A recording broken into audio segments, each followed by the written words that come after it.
You close your eyes and you just notice this moment.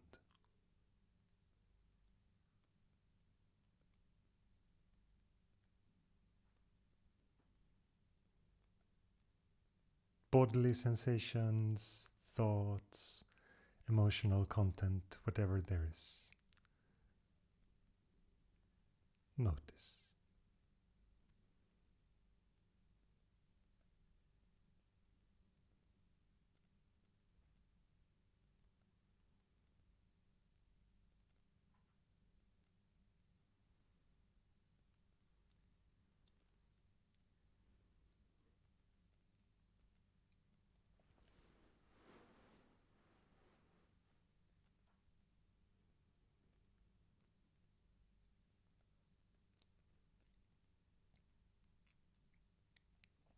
And let this moment be new,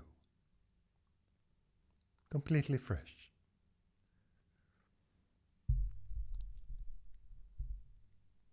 Whatever meditation practice you're used to, let go of that for now. And stay here.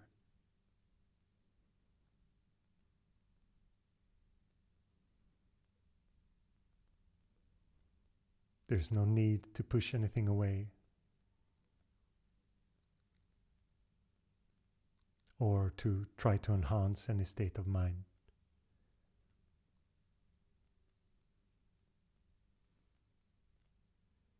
You just stay with what is.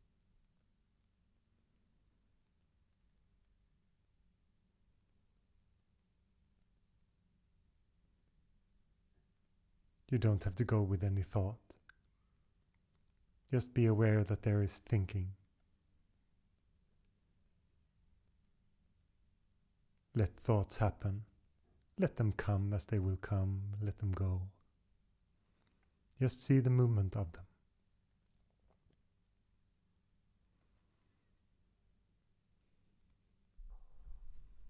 If a thought persists or an emotion persists, let it be. Allow it to be expressed in whatever way it wants to be expressed, and just stay with it. In complete awareness of this moment.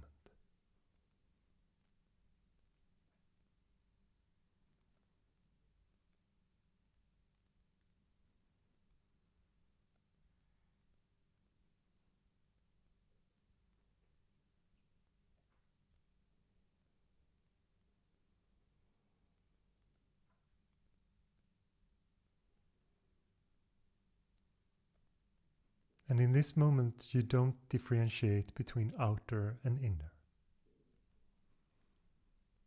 Just allow everything to happen as it happens. The totality of your experience is still just your experience. It is this form, colors, sounds, expressions of the body, thoughts, all this just comes and goes. Notice the movement of everything.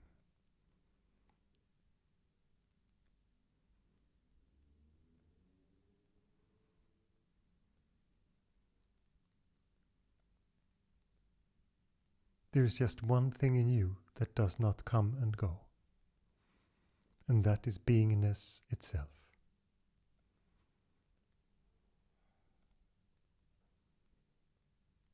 You don't have to do anything with this beingness. You don't have to try and cultivate it. You don't have to grasp it or keep it. Because it is already as it is.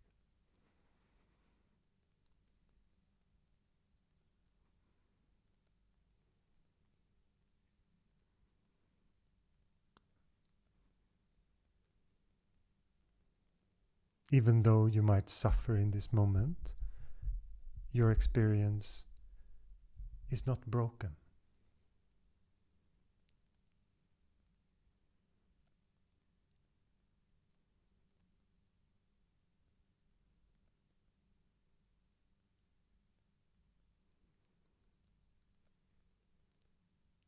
and how your experience will seem will just be in relationship to your understanding of yourself.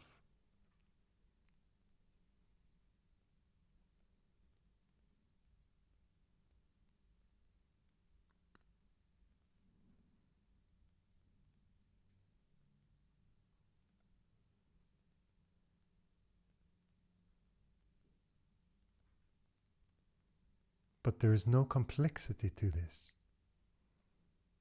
because all you have to do is to be here.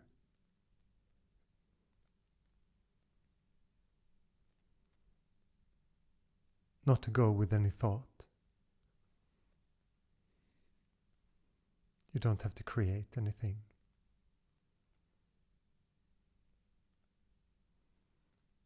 It's not a question of imagination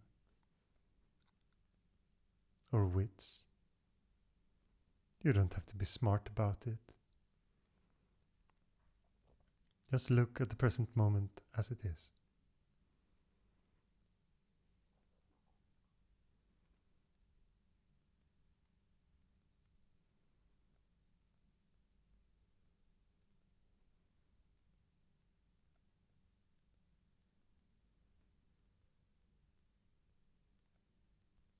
And if you say, I've been searching for a long time, it is difficult. Sometimes I think I have it, sometimes it goes.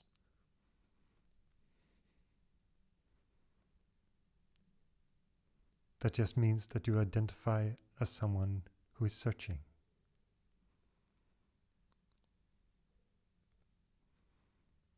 There's nothing wrong with that, but what you're searching for is not somewhere else.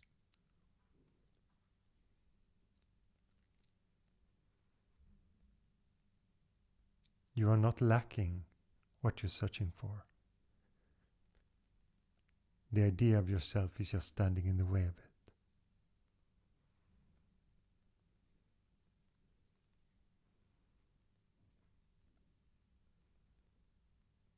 You are this moment. How can you be something else than that? Everything else is an idea, is a creation, is something that can come and go.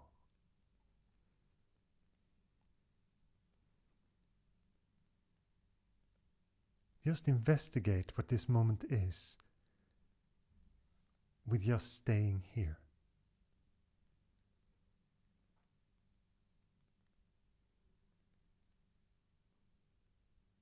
And when I say investigate, I mean, what is the experience of this moment? What is watchfulness in this moment? Not investigating with your wits or your intellect.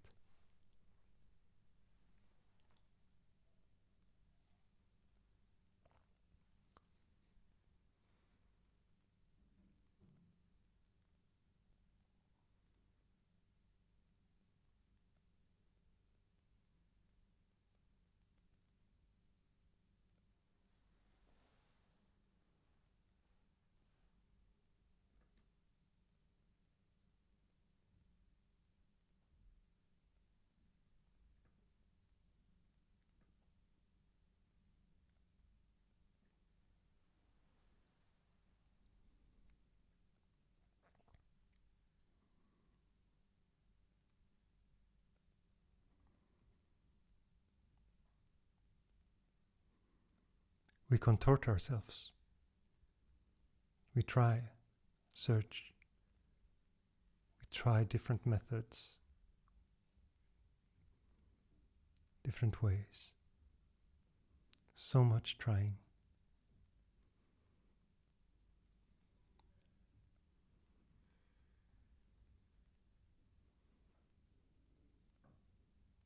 So much searching.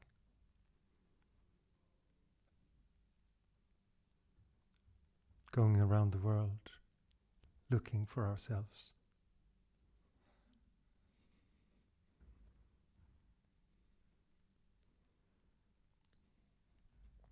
It's good that the universe has a sense of humor about it.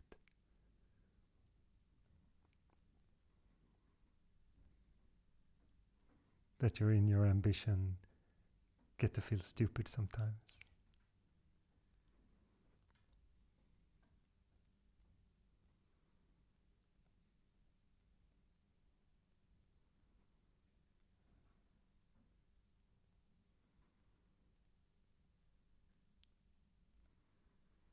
That it is built in to make us humble.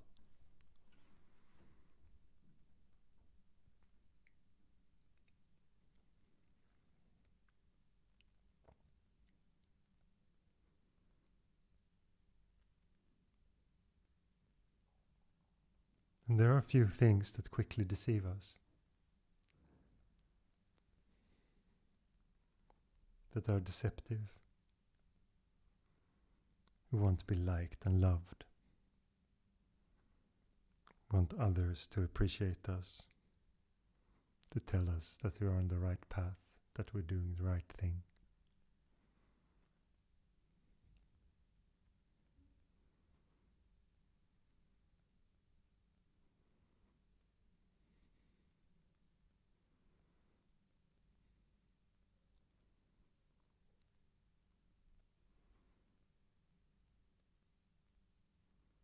And our egoic mind is completely addicted to experiences and our idea of what they should be. That they should be big. They should be fireworks.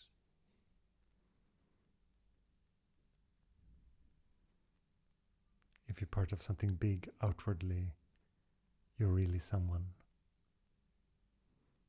The egoic mind says that then you are special. You've been doing special things in your life.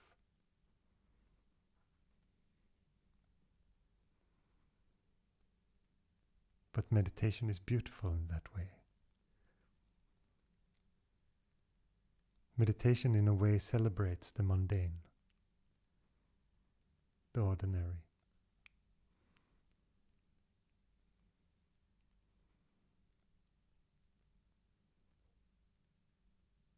Can there be anything more ordinary than the present moment? That is not a special event. That is just here, always.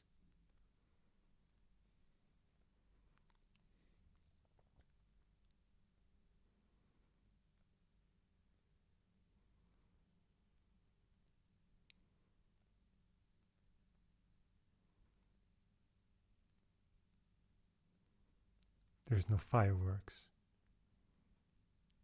But if you look, you notice that there is a deep peace.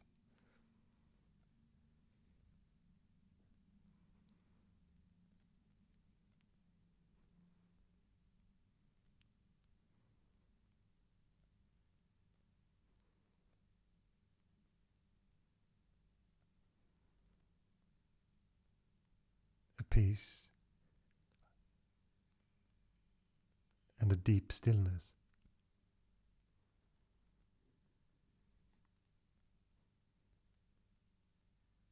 That if you stay there, it just permeates everything.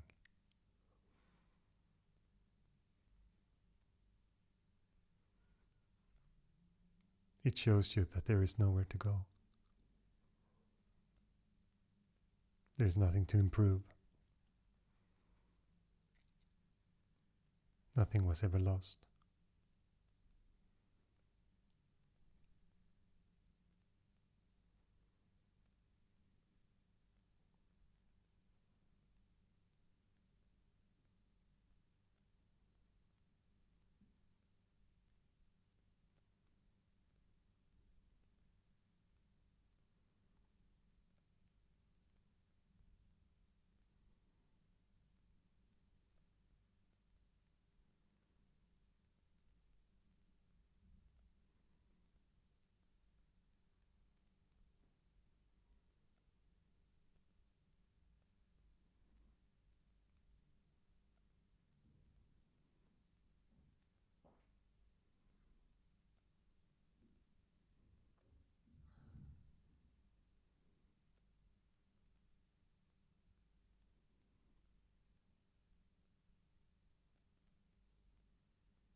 The mind always wants something more.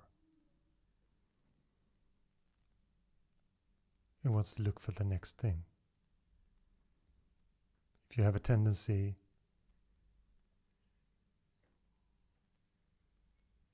and you put your attention somewhere, there's a big risk that the tendency just continues. Just moves into a new venue. It's exactly the same behavior, but just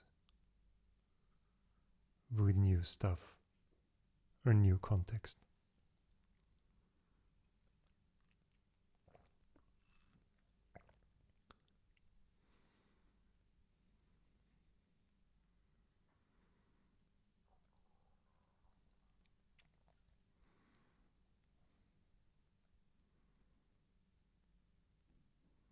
One of my favorite teachers, Nisargadatta, often said, just stop.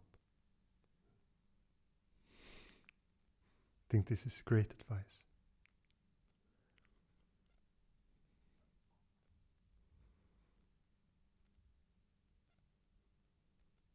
Because the egoic mind always wants to continue. When it's done, it always says, what's next? What more can I expect? What more can I project into? What more can I in some way find in the future?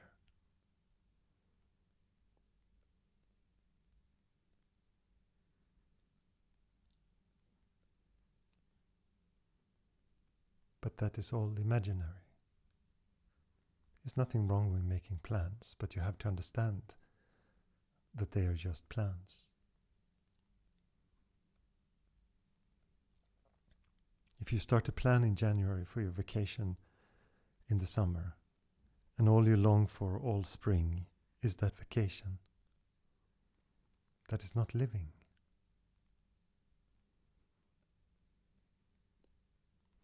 That is devaluing the present moment completely. This is all we have.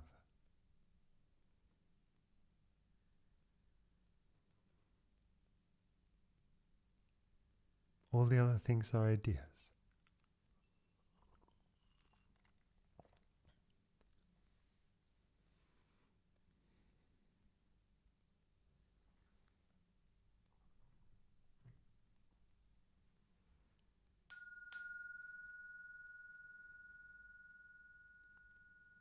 You can open your eyes. You can move your body a little bit if you need to.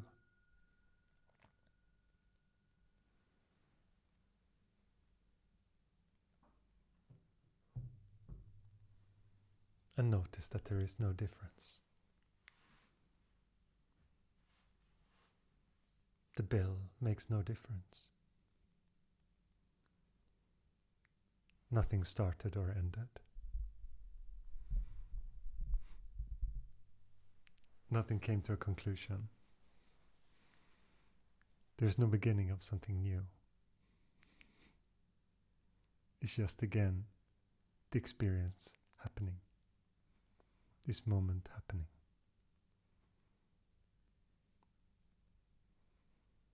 There is the sound of the bell, but the bell means nothing.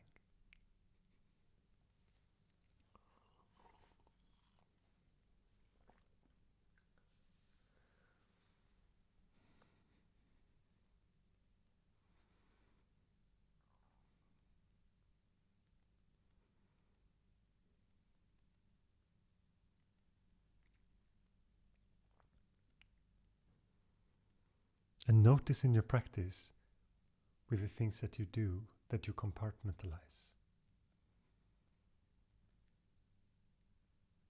That you have one definition of what is going on in this moment, and in the next moment there's something new. But everything is just the present moment happening.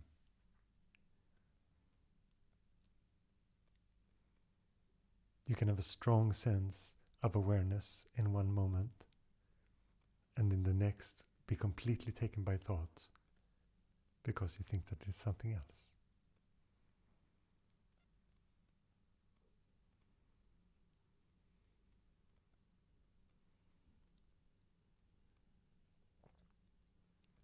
And we might think all kinds of things about the quality of our lives and what it is, and how it is external and what different things should do for us, and what we're lacking in our lives and what we need to make it complete.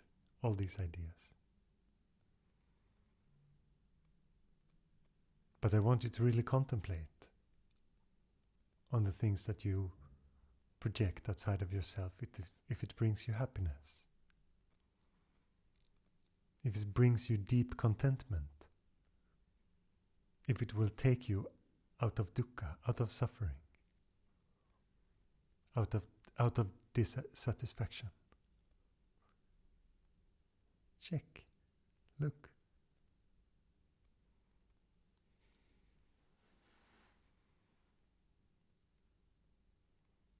And also examine the present moment. And if you can stay with it, whatever it brings, if you can stay with it, notice what it does with the quality of those moments. Even when it's difficult, and you say that I don't like the present moment as it is, so what? There is no choice. There is this. And you can run away from your feelings or thoughts that you have all you want. But what does that create? Look. I'm not telling you how to live your life. You live your life however you want to. Completely free. But if you're curious, look.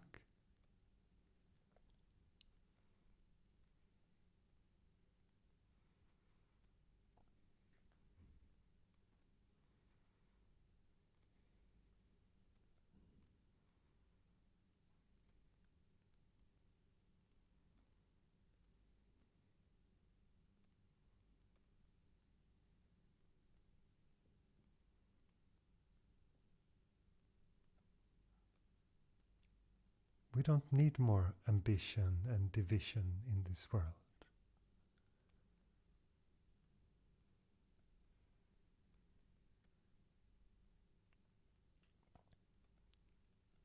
More people who tell other people how to think.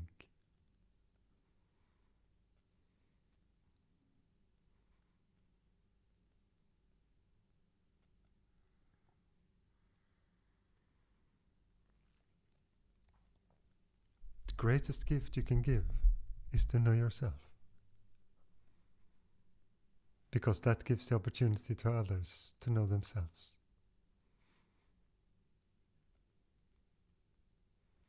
And in that you will allow them to be as they are.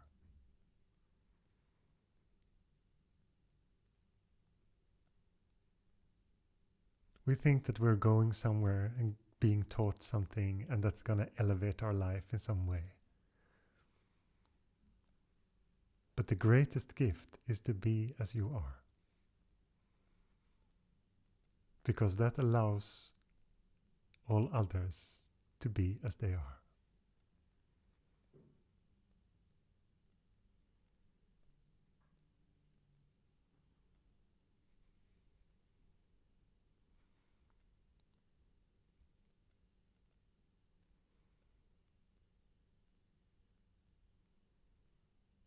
And the beauty of it is that you can investigate. You can really look.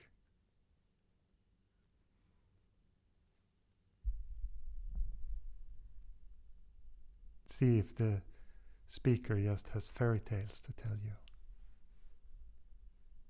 Or if you practice it, what will happen? Look.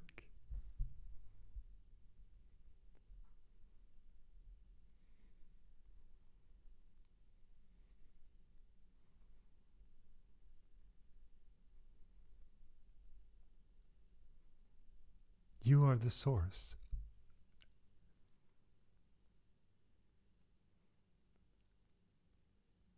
Of all the beauty of the present moment. All the love that you feel, you are the source.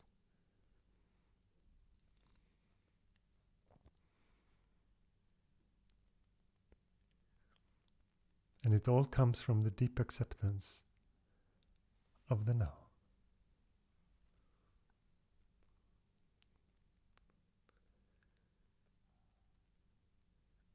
If you resist, you will continue to suffer this moment. And if you accept it, there is peace. Very, very simple.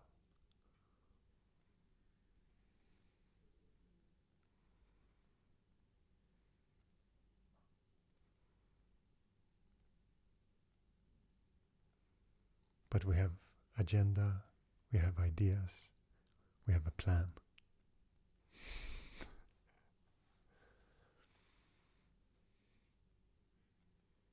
And as long as you don't identify with that plan, there is no problems, but very few does.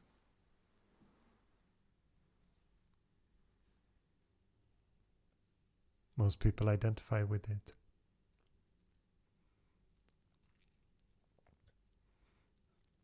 And they project their life into the future.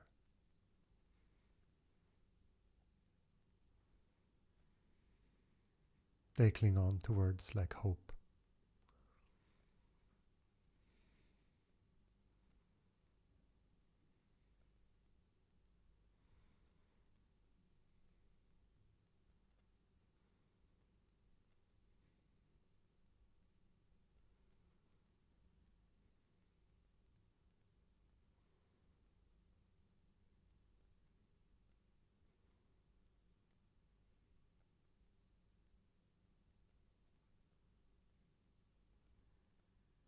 You can always push it forward. You can always wait.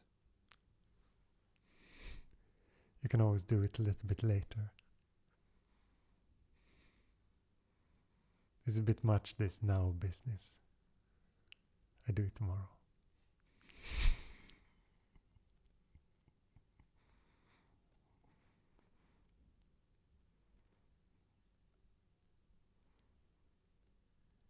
We can distract ourselves. We can avoid it. There's so many ways nowadays. So many good ways to avoid it.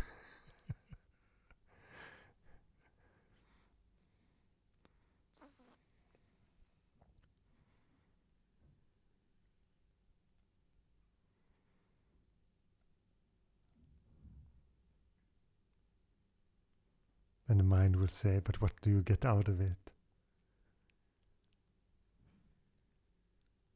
But I feel really bored and restless now. Is it really worth it?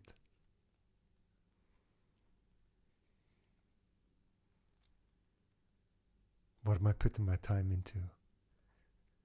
Just sitting here on a pillow, doing nothing.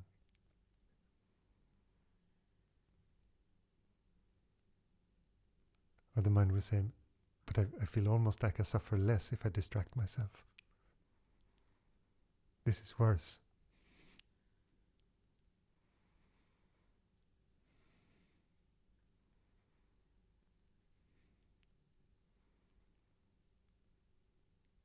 But if you stay,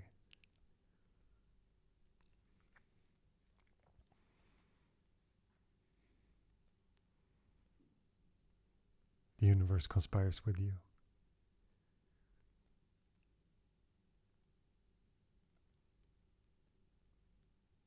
If you stay beyond where you're comfortable, it will usually show you a little glimpse. Just so that you understand that it's not all in vain. That it might be something to just being here.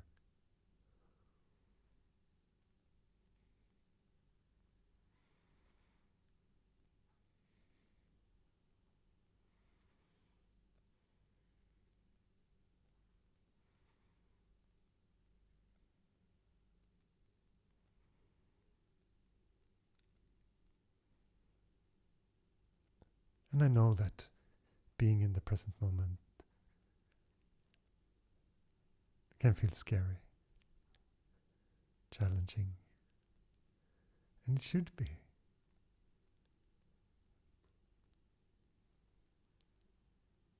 Because the egoic mind will lose its grip. And the egoic mind is usually what you call me. So you will feel like you're losing yourself. Like something is diminished, destroyed, lost. This is not what they write in those nice yoga retreat brochures. Come to Portugal, go to this beautiful beach retreat.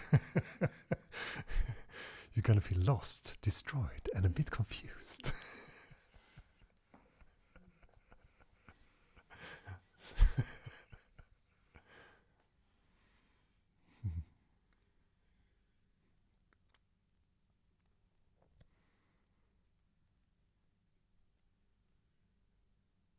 Because I don't want to sugarcoat it.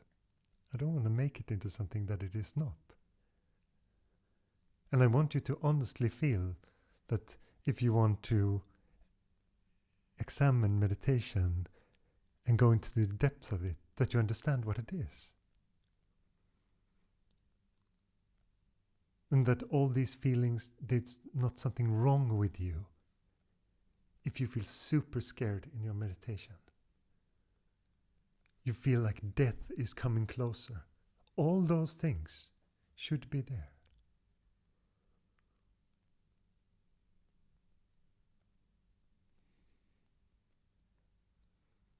And that is the beauty of it.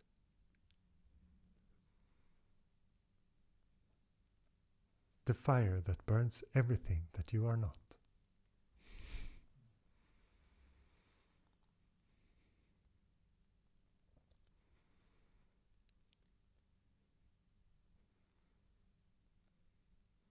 And I know that we have some people coming to this group sometimes that just spontaneously had experiences that they were going mad or that they're dying or all these things. And they notice that it has to do with the space of the ego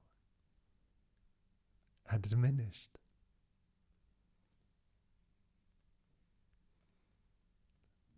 And many people have these experiences and feel like there is so much space and freedom in this life beyond what we see, beyond what we usually talk about.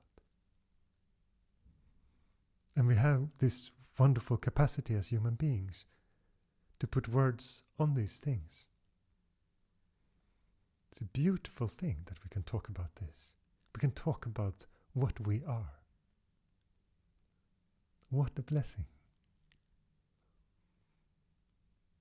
But we have to understand that we are not the words. They're just pointers. They're just guide.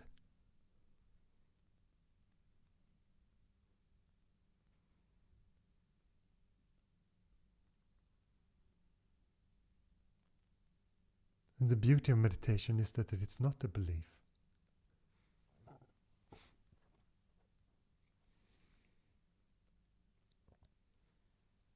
That it is being with this moment as it is. It's a very short Bible.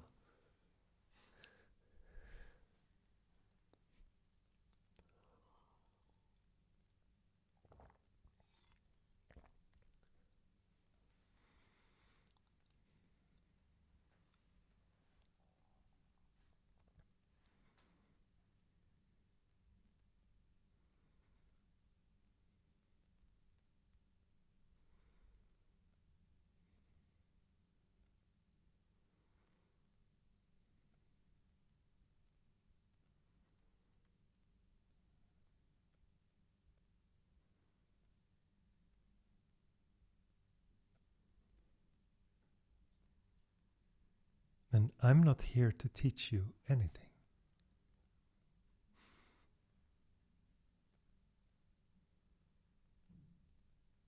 If you listen to these words and you think that it is a teaching that you have to learn somehow, it is not. If it inspires you to look, then good.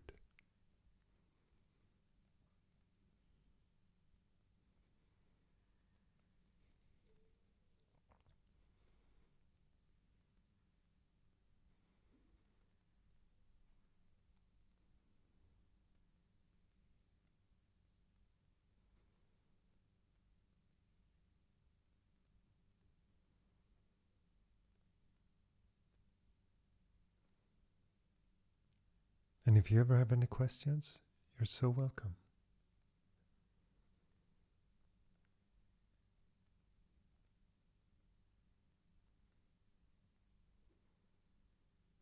You're welcome to ask them, because they can just remove an obstacle very easily and very quickly.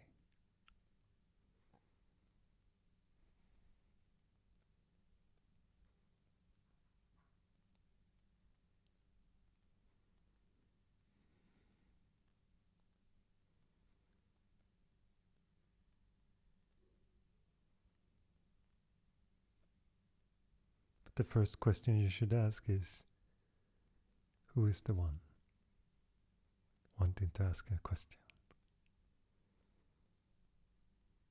Inquire into the nature of that one and see if there is such an entity. If you are someone, look.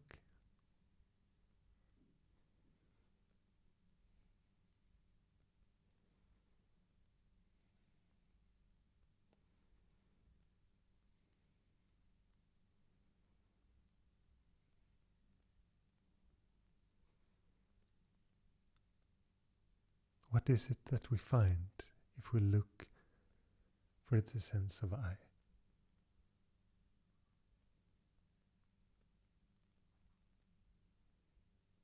It can be subtle, but you can sense that there is some kind of position.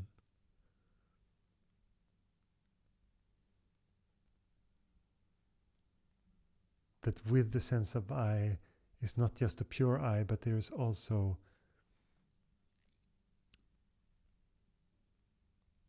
a belief.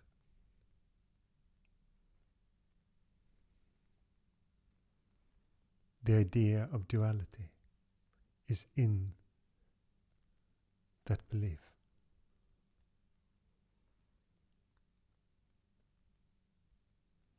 It can manifest as the feeling, I am the body.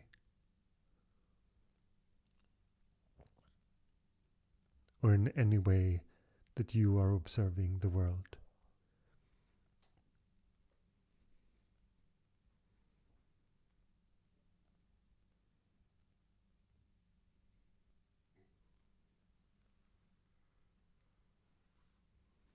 In this way, you notice the experience of duality. And as soon as you notice that there is something that can be aware of this sense.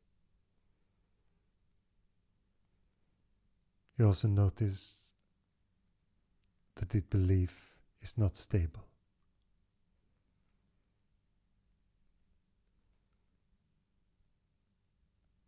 If you come back and again in your practice and you notice some days you feel super identified with the body, super identified with your thoughts, and other days they feel far away. They don't feel strongly like you. Because all this has to be upheld.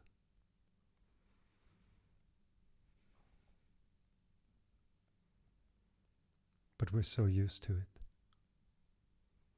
Used to the idea of separation, even though we experience no separation in deep sleep.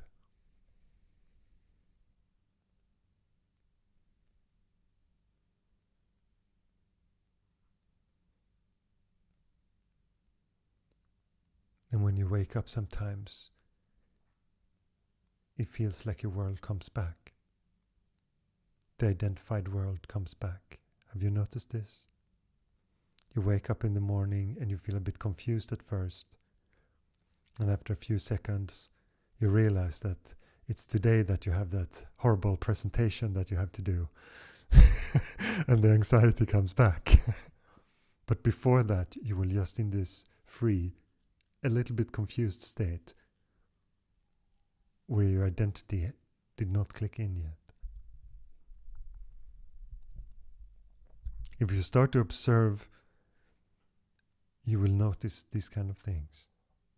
You will notice that you wake up in the middle of the night and have to go to the bathroom, and there was not a single thought. There was nothing identified with your whole trip to the bathroom and back. And you just went right back to sleep. Because that part had not become prominent. You were not awake.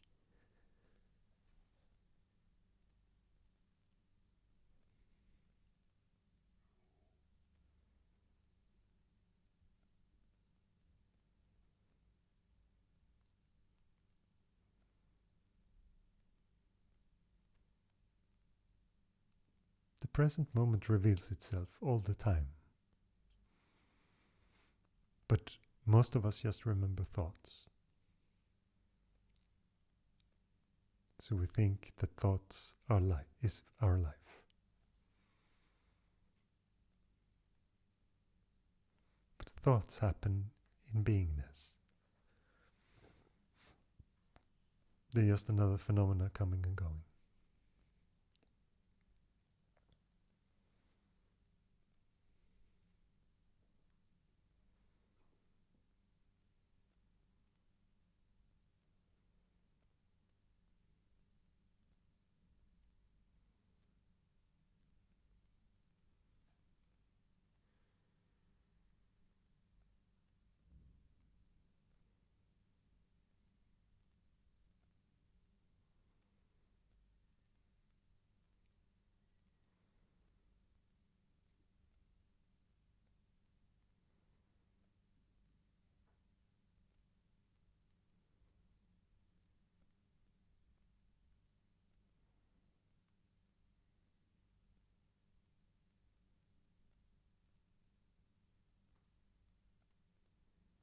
Is there any questions today?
So much peace.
You don't have to become anything.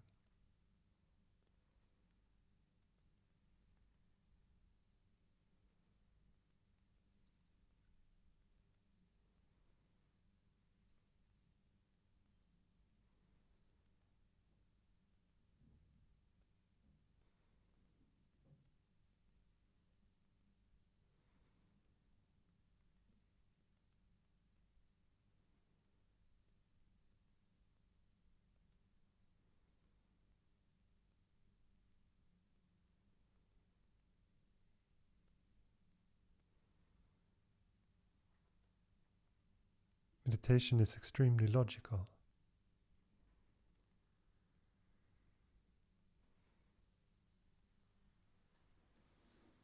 If it's explained well, you understand somehow what it is.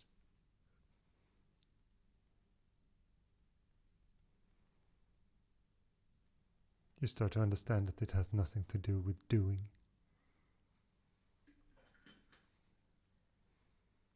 That you cannot grab it, keep it, force it.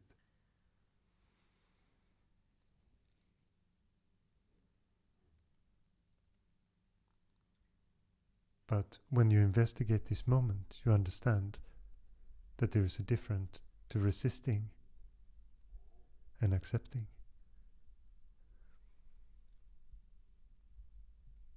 And that makes a huge difference.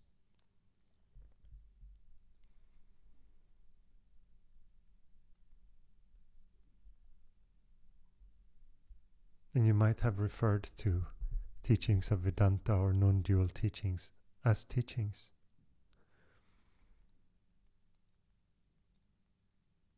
And as you embody it, you will start to understand that you are the teaching.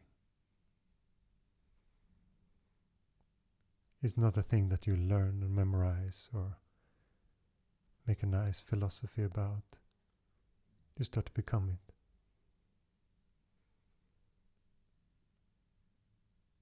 It is of no value if it's not lived. This is not in any way a theoretical class. It's 100% practical. And if you're early on your journey, you will say, I can't see how that is possible.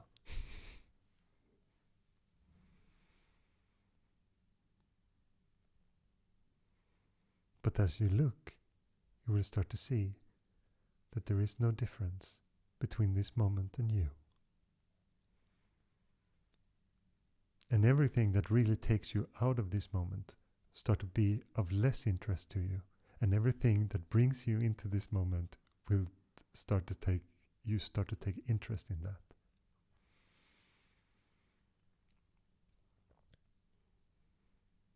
And some of these things can feel like actions, but all of them will end in non-action.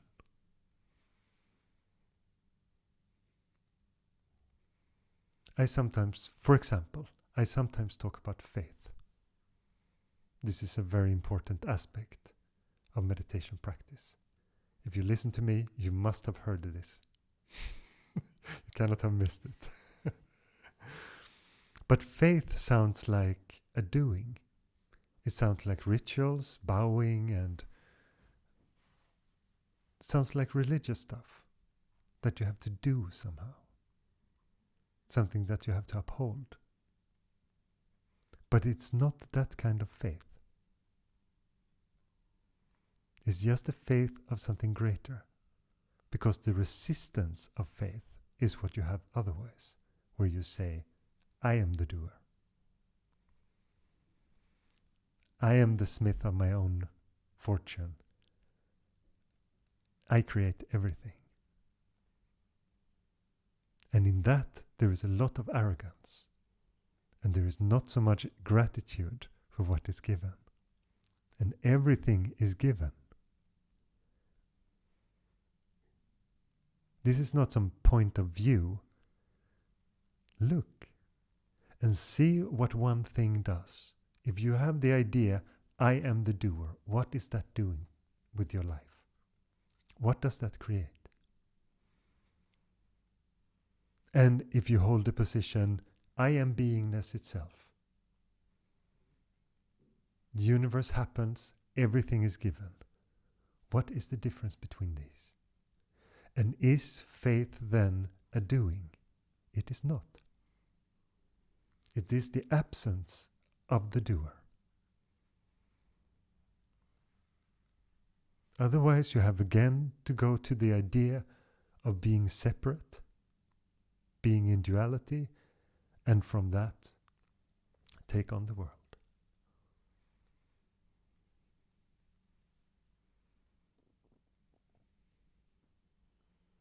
You can contemplate on it. You can take it with you. Whatever you like.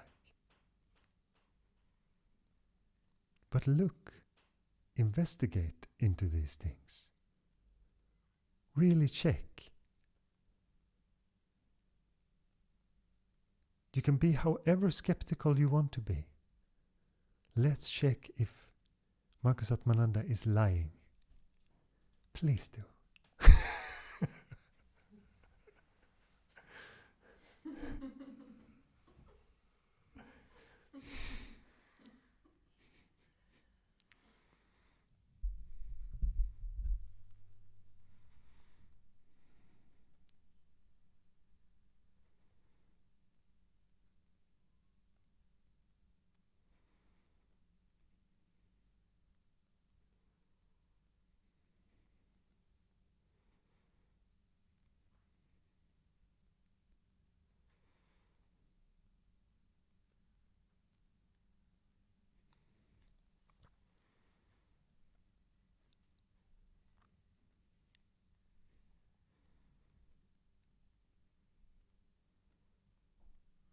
I used to have a lot of emphasis on being rational in my life.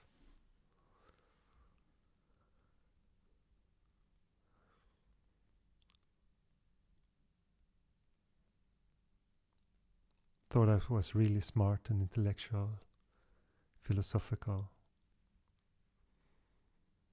Had tendency to ask big questions about life from a very early age. Drove my mother insane when I was a teenager.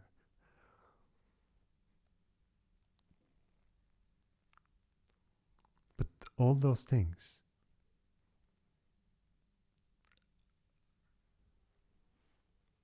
drove me to what I discovered, but it was not discovered through them.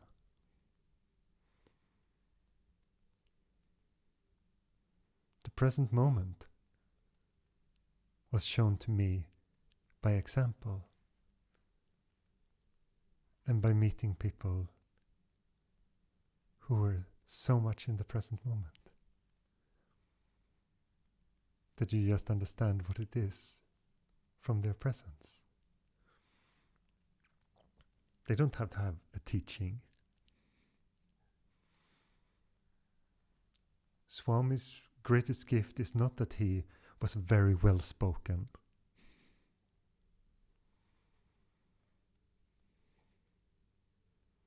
But he was just present always.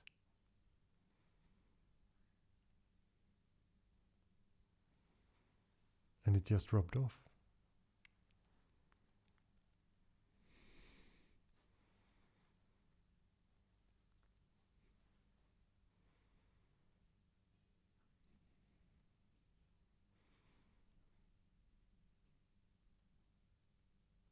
It's so weird that you don't need anything. It would be much more in accordance to what everyone else says if I would say, you really need this in your life. But that is not, I cannot say that and be honest with you. You don't need another thing. The thing you thought about today that you were going to buy in next week is not going to do it.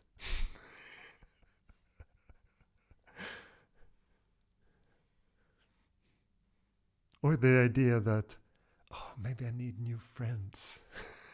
My friends suck. I need better friends. Whatever you feel, it's not the thing that's going to do it. The world is not external in any sense. You are the world.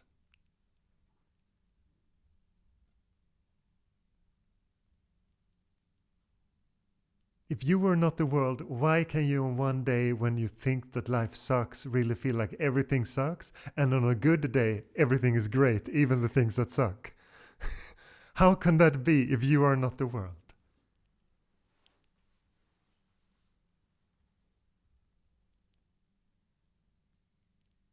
Isn't that worth investigating, looking into?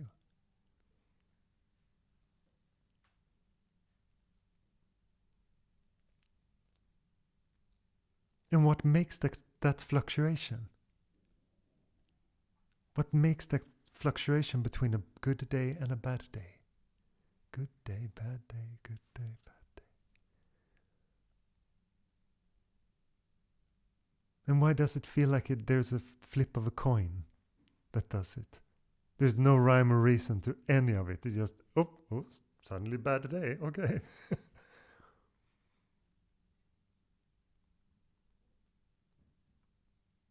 And when we miss to be humble enough about it to say, oh, it might be because I'm ignorant about what I am. That I just go with thoughts that I have gone with 1,000 times, and then I just get lost again.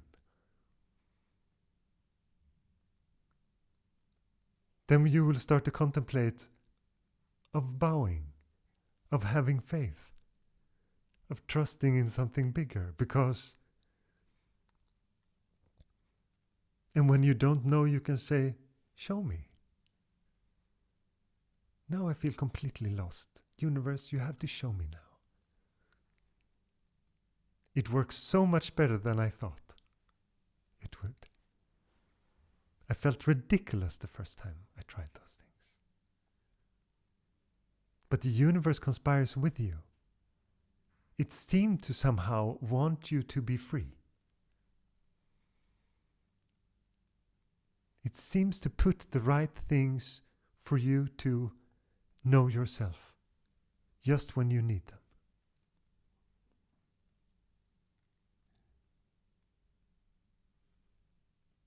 And you will start to notice that wisdom can come from anywhere.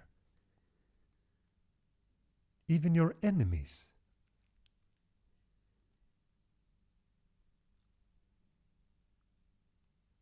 Or people that you think are foul in some way. They can bring you jewels.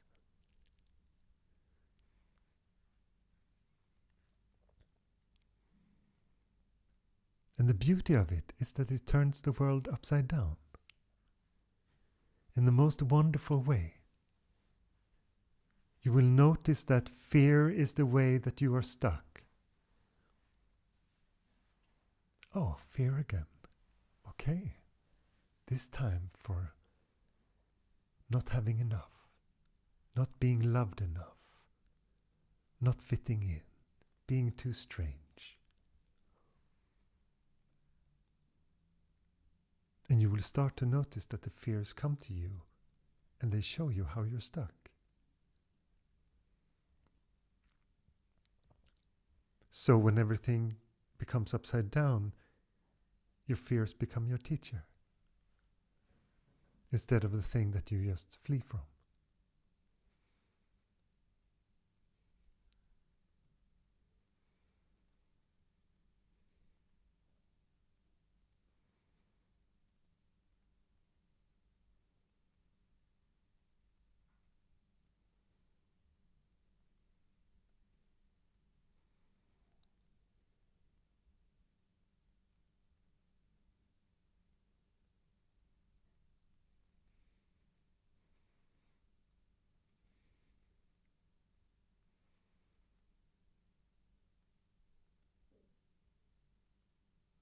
And our egoic mind is so afraid of not being special.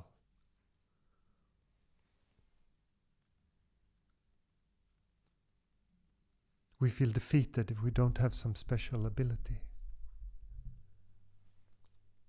The worst thing that can happen to us is that it would be very obvious that we're very ordinary.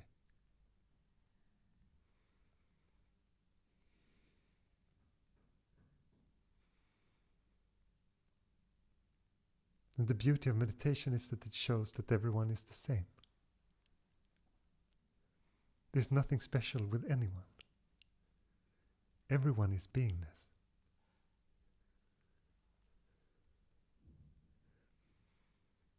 There's no student, there's no teacher, there's no guru. There's just beingness.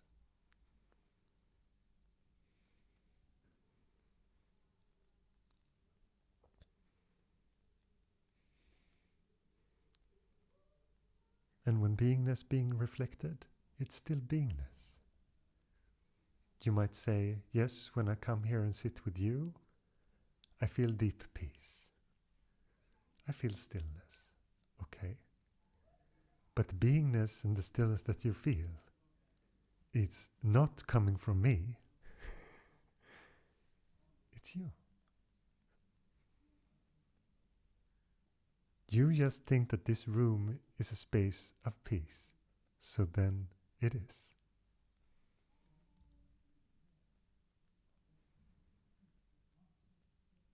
And at some point, you will start to realize that it comes from you.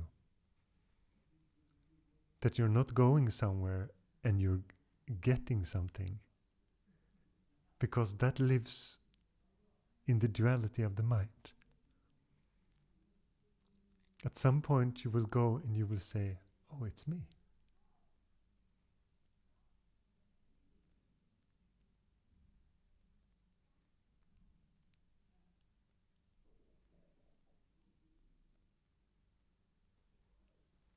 I don't want you to come here forever.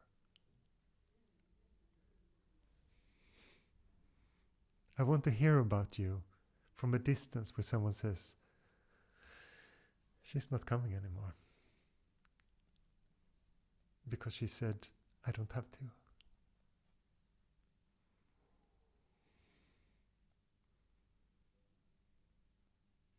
That makes me happy.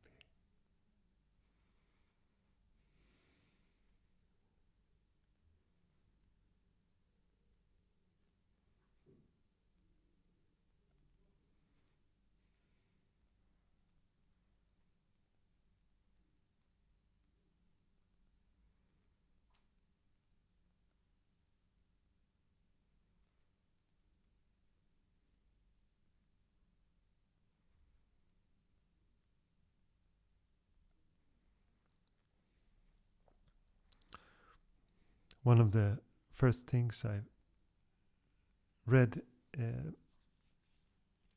when it came to meditation was a book that I found in the library when I just started getting interested in meditation. It's a book by Jiddu Krishnamurti that's called Freedom from the Known. I don't remember if it is in that book or some other Jiddu Krishnamurti book, but it tells the story of his life. And he was seen as a young kid as a sort of a messiah figure. And they educated him in the UK, took him from his Indian family, educated him in the UK, and he came back to India. And I think when he was 21, they made him the head of this organization. And they gave him absolute power to do whatever he wanted with it. And the first thing he did was to resolve it. He just said to the followers, don't follow any authority. Find your own way. Find freedom. You can come and listen to me, but this is not an organization anymore. And they went into a panic, of course. But it's beautiful. I think that he so much did the right thing. And if any belief system limits you, you should leave it. I have all the respect for all religions. But I also have so much respect for you. And your capacity to find out what you are. And if that can be unhindered, it's beautiful. Then you can look. And if you come upon someone who has looked more than you have, who have more experience, it's a good idea to be in their presence, to ask questions, even the stupid ones.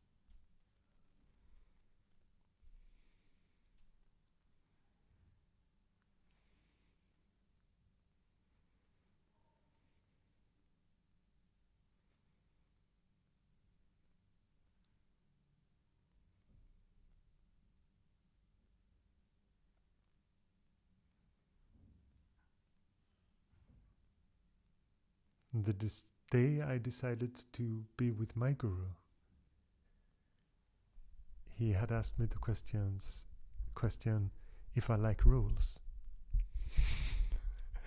And I said no, and he just said good.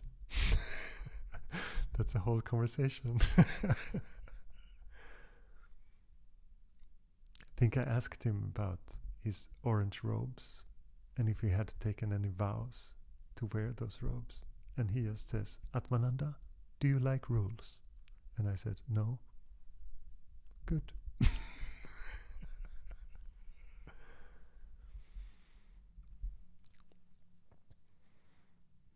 Because if you're not free to examine,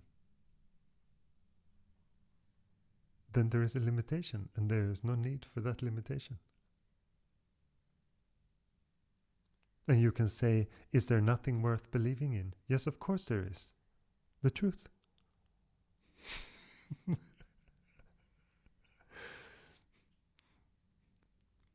And you could say, yes, that is what I'm looking for.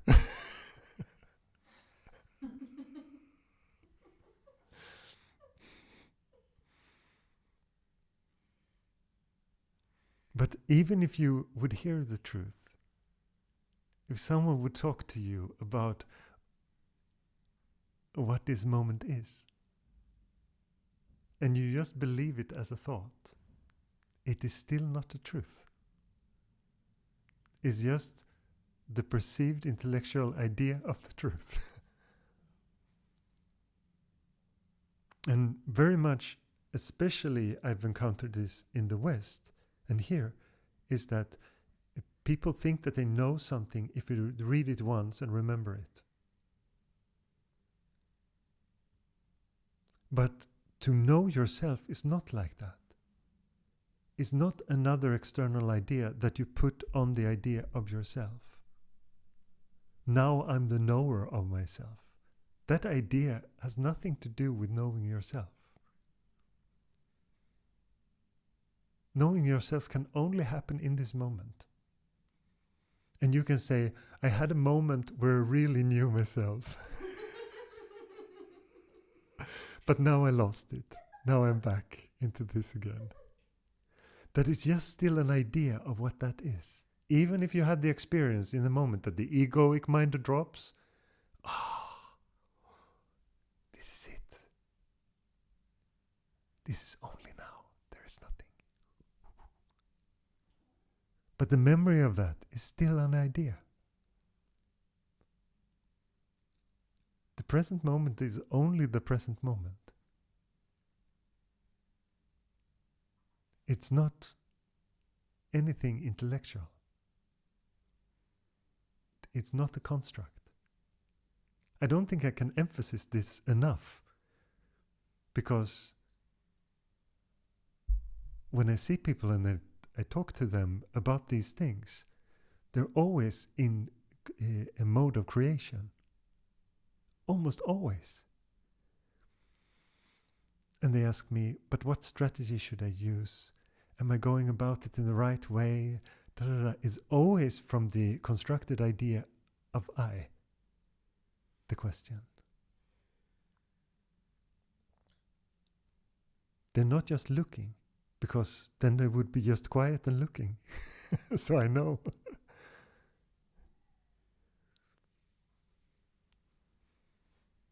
And it's also okay to be lost. So many people are just afraid to be wrong. You're gonna fail.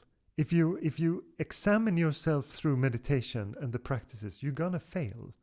It's unavoidable. You're gonna do the wrong thing. You're gonna practice something that is completely unnecessary. For sure. That is part of it.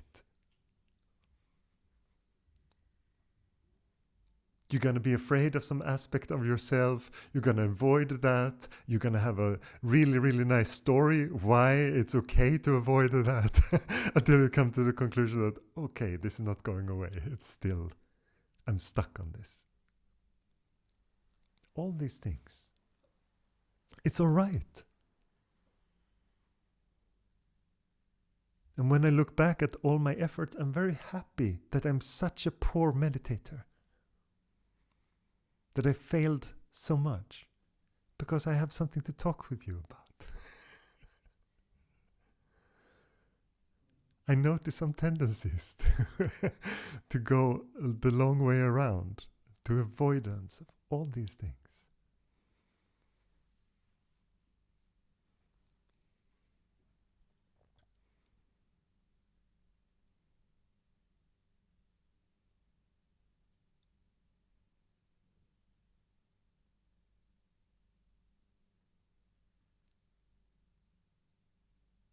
And it's a strange thing because effort doesn't automatically translate into success when it comes to meditation. Sometimes it's the person who gives up completely on life and suddenly realizes that I am only the now. All these things are possible. But it seems like if you're close to the subject, there seems to be a much greater chance of the egoic mind just falling away. But there is no guarantees. There is nothing perfect about it in that way, that if you do this and this will happen. But just staying close to Dhamma, to meditation and the understanding how the universe seems to work, to just stay with that, okay, everything comes and goes. How is this applicable? And make it very, very practical. Okay, I'm in this sorrow because my grandmother just died and da-da-da. And how do I apply that everything is natural and everything comes and goes? And you stay with it and you allow your feelings and you start to see that, okay, this is in alignment with how life is. There is no resistance in this. I don't resist being sad. I don't have an idea of how long I should mourn someone. All these things, they just are allowed to happen as they happen. And your life will just be very much more natural.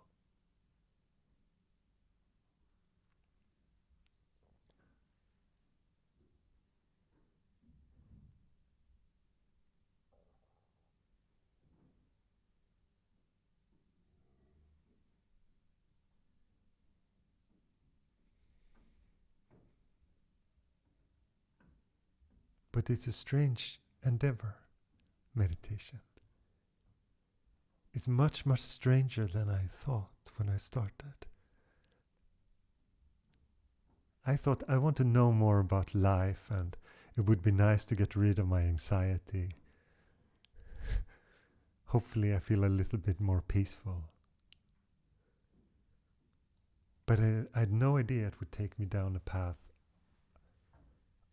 of really examining who is the idea of I. I could have heard those words, but they meant nothing to me. It just sounds like a nice philosophy or something. I didn't understand that had a practical application. That the egoic mind, I thought the egoic mind was me, of course, as most people do. So I didn't understand that it needs to be upheld. And that's what I'm running around doing in my life. Trying to uphold the egoic mind.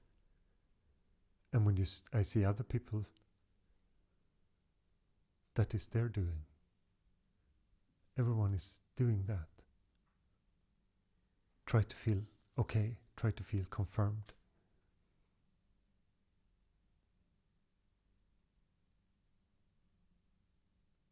But as you know, since you come here, it's not so nice, that life. There's a lot of suffering in that.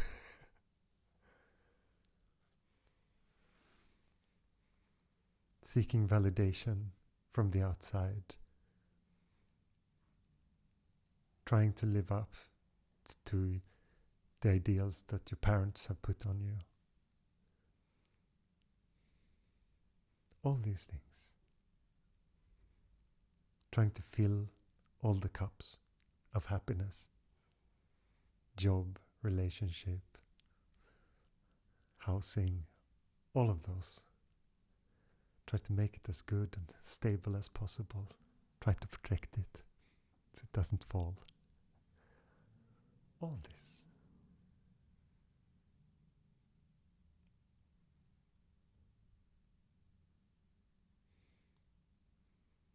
But that's not life.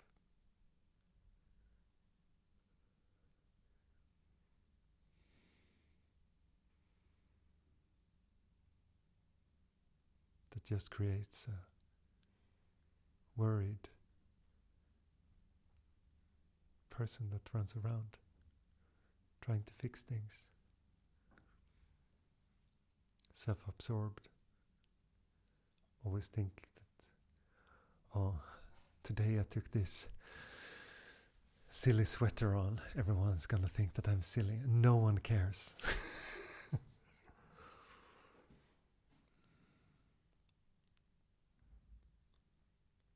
Because everyone else is also just thinking about themselves and how they are perceived.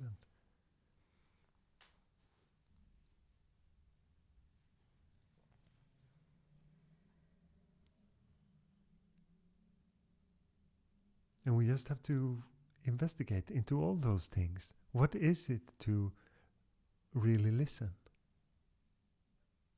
What is it to be with other human beings? And to be present with them. Not just having a conversation with your friend where it's like a fencing match between who wants to talk about their thing and the other one should listen. How to really listen without an agenda, without trying to fix the other person.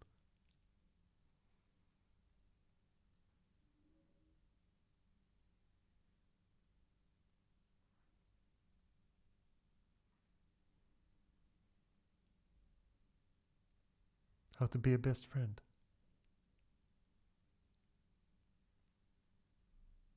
The best friend that you call when there is real trouble, because you know that this person is not going to try to fix you. Not giving you advice. Just being there. Just listening. Just staying present.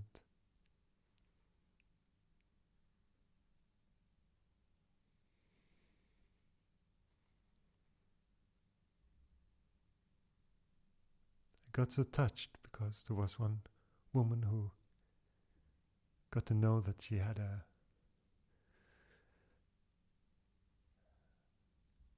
perhaps deadly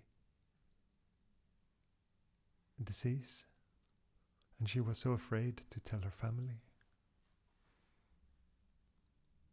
So she called me and asked if we just could talk a little bit, because she just wanted to talk with someone who wouldn't freak out.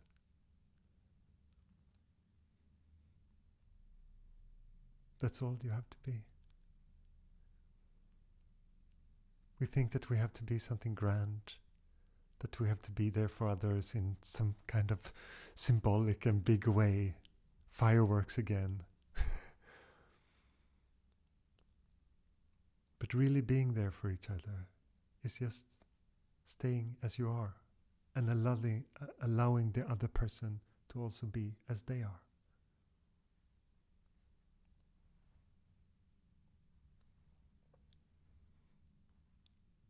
We're obsessed by doing. We're obsessed by helping. But the real help comes from being, because that allows other people to be. That gives space. That is beyond rules. as soon as you start to tell people how they should act and how they should be, even if they listen to you really, really and take it to heart, they just create a little prison of how they have to behave. They're no longer free to be as they are in this moment, because they have the idea that you're the authority on how to behave in this, and they try to conform to that.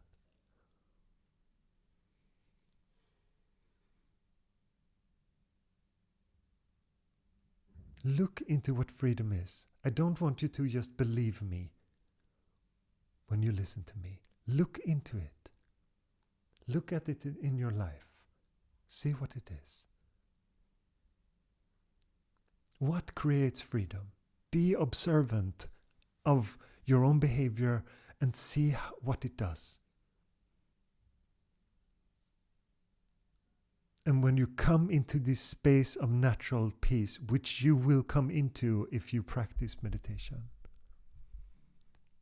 you will also notice what happens with people around you in that space.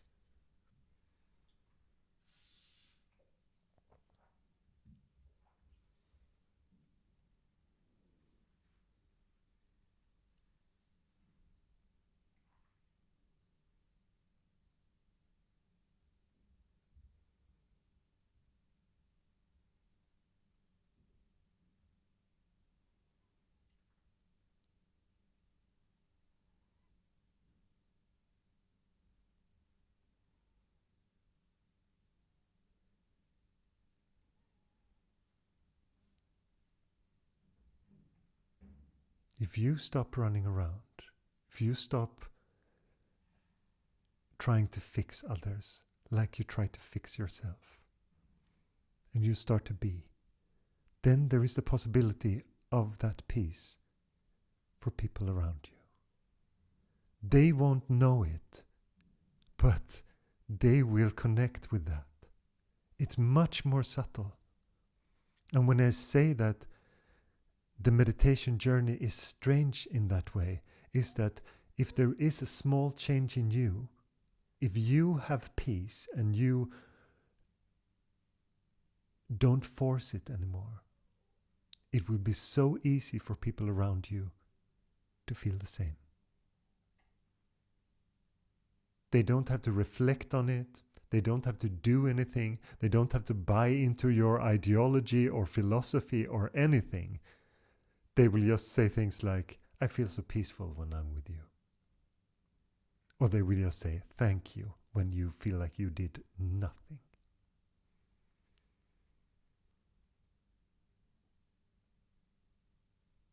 Because we're in a world where we don't need more ideas. Can we agree on that? We're bombarded with information all the time. And what everyone needs is just space. Their minds are completely filled. If you haven't practiced much meditation, most people's lives are just one thought after the other. There is no 1 minute going by without a thought. That's very rare if you haven't practiced any type of concentration or any meditation things.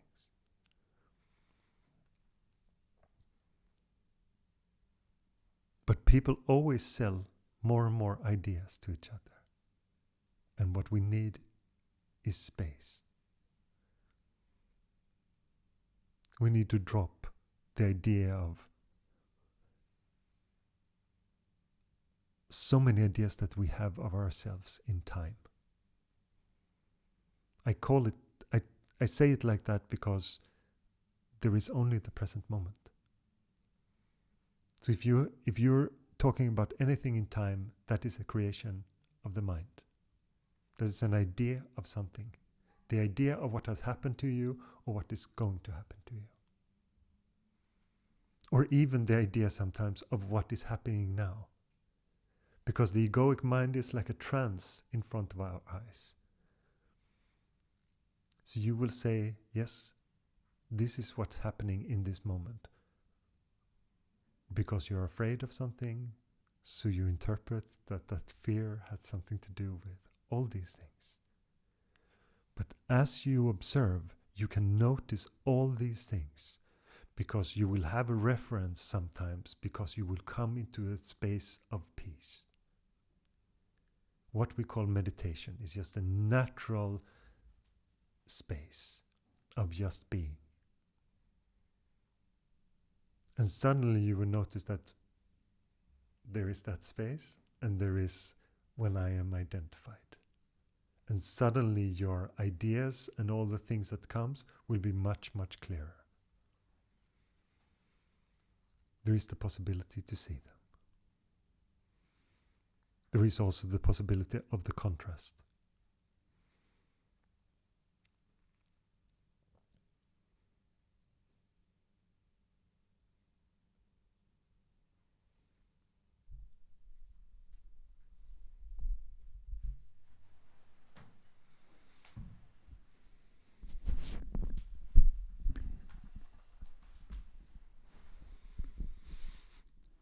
So my question is about what you talked about like 15 minutes ago. My mind got stuck on something related to what you said about efforting, and the fact that you're glad that you've been a bad meditator, and that resonates with me. I know that Adyashanti has talked a lot about that as well, and the fact that he used to put so much effort into meditation, and he has been saying many times that you don't need to take the same path, or something like that. I feel like it's a bit like the saying that if you hold a hammer, everything looks like a nail. That if you're so conditioned to always using efforting, it can seem almost paradoxical, because when someone says you just need to relax, you don't need to put so much effort, then I'm using effort in order to come out, Yes, I understand exactly what you mean.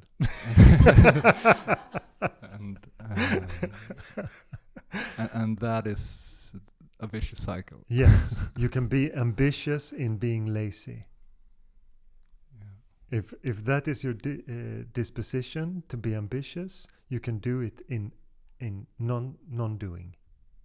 Okay, I'm really gonna do this non-doing. And you put a lot of effort in really surrendering, giving yourself pointers to really give up all this, and it's still the same egoic structure that provides that effort. And that's why I also talked about that you just move the same behaviors around. You might say, I used to be into climbing, and I was so ambitious with my climbing, but now I'm meditating, so now I'm free from that. But probably that same person, the most likely thing is that it will bring that same ambition and the same behavior exactly into the practice of meditation. But that is not inherently a bad thing.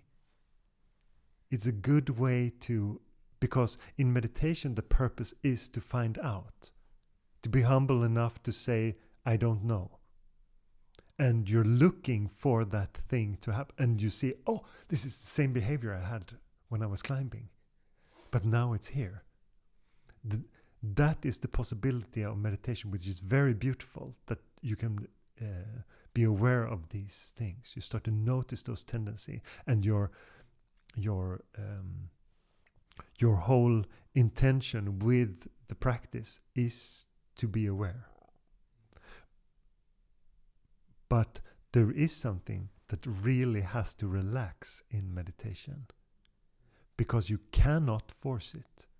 And I know that there's so much, and the most common question that I get is something to do with having a strategy in meditation. That is the most common question that I get. How do I da-da-da-da? And that is not how it works. But there's also the opposite that can be, because the mind likes to jump between hope and hopelessness. So it has the hope that my personal issues are going to be solved by meditation. And when it seems like there's nothing I can do, it's so easy for that same mind to go into hopelessness. Yes. But it's not really worth that I'm doing anything with it, because it doesn't work like that. And you can have all this explanation that is completely in the sense of hopelessness, which is also an idea that your future is fucked. So there's something in both hope and hopelessness. It's like the same, but just the opposite. But it's the same game. It's just that my future holds no value, or my future might hold great value. But we just play with these opposites.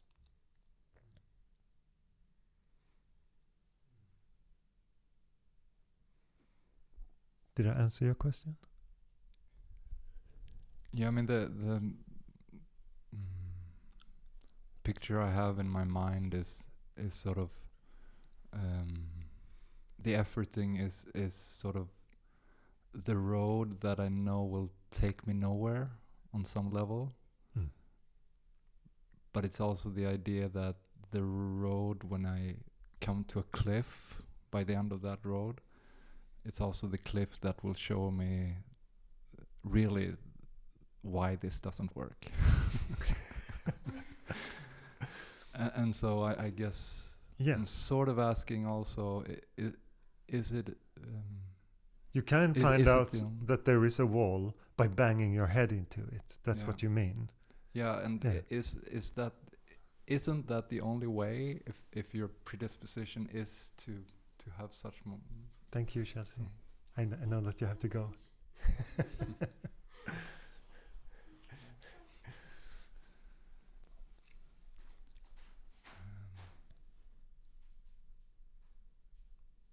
But yes, and that might be unavoidable. And the most common way that people change is from that there is no longer a possibility. When a possibility stops. That's the most common way that people change. As long as there is a little chance, they can have some hope. And they can stretch it a little bit. But when it's completely closed, then you have to confront yourself. And a very good example of this is when we come to the end of the body. When the body is dying, then it will be very obvious that there is only the present moment. Because there's no... If the doctor says you have 5 hours left to live, you won't be, maybe next week I should... There's no point. There's none of those things make any sense in that. But we don't have to wait until something like that.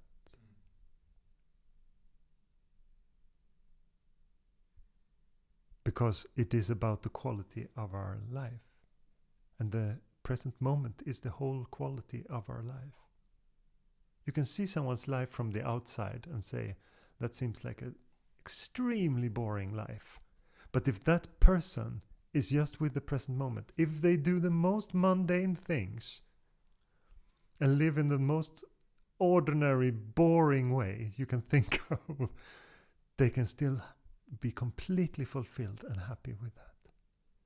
That is the beauty of that it is your world.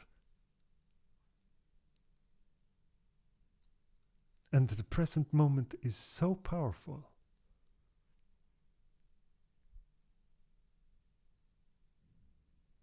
And the beauty that we're not in control. That is beautiful. Many people feel like it's a curse.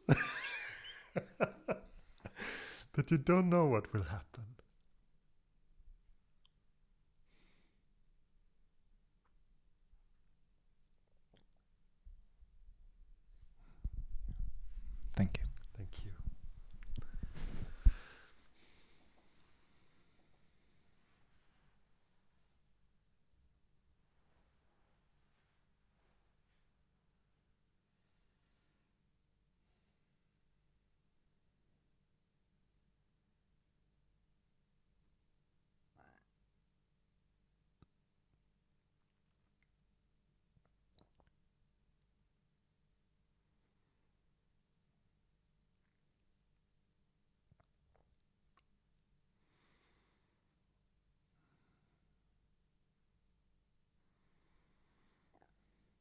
I watched some things from the Olympics, and I just noticed what I've noticed before, especially with athletes that push themselves really hard, that the only thing that they really like about it is that it puts them very much in the present moment.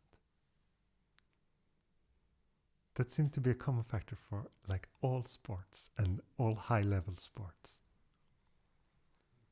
When they ask them, what is the greatest thing with it? It's when everything else disappears and there's only the present moment and what happens. It doesn't feel anymore. Some say things like, it doesn't feel anymore like I am doing.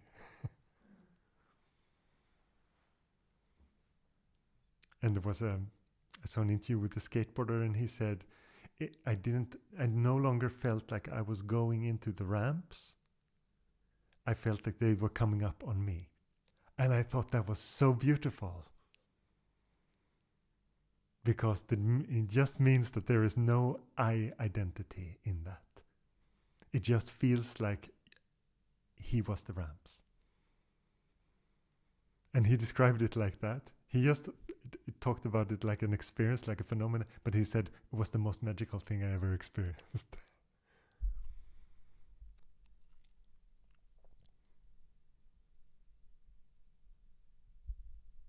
Because we can think sometimes like that meditation is something special and that it has a certain context, and that context looks like this. But everyone is interested in the same thing. It just mainly as an idea through external things. And when you have those experiences, that I've seen it a couple of times, where people also on high athletic levels have been coming to me. I know there was he used to be a UFC fighter who lives here in Malmö. He came to me because he said, I feel so present and I want to know more about that. And I was so happy to have him, of course, because he's also a person that someone wouldn't think would be interested in meditation, because he has this very violent sport, but it's beautiful because in those moments he was also, there is something here. I want to know what that is.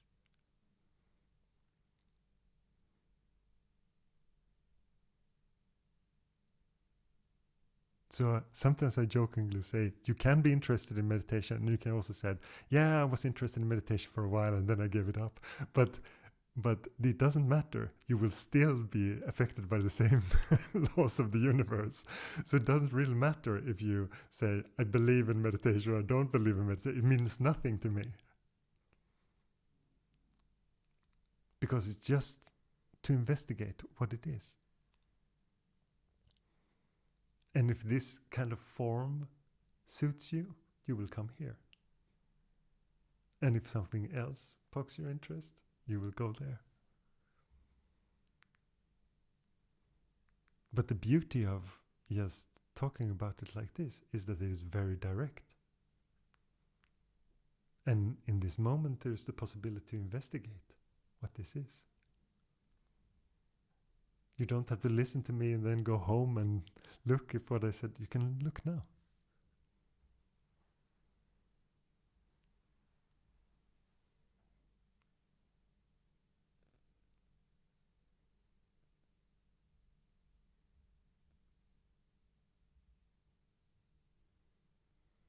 And you don't have to follow any rigorous program, or you don't have to do it in certain steps, or just look. If you feel ready, just look.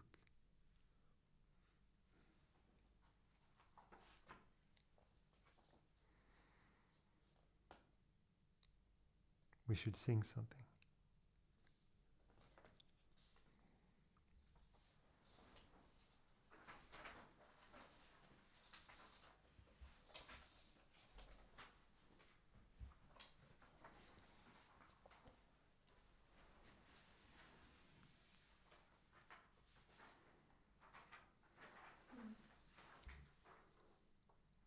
There are new ones.